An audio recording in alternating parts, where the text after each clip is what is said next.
வணக்கம். என் பெயர் சு. பரமேஸ்வரி. 5ஆம் வகுப்பு படிக்கிறேன். அதிகாரம் 24. புகழ். ஈதல், இசைப்பட வாழ்த்தல், அதுவல்லது ஊதியம் இல்லை உயிர்க்கு.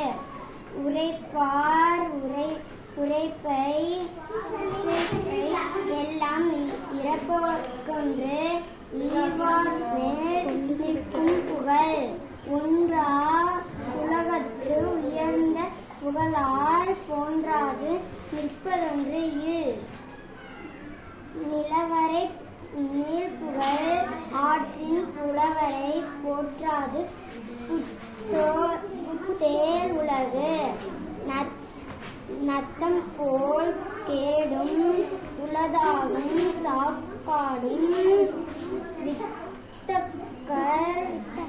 வித்தகர் கல்லால் அறிவு.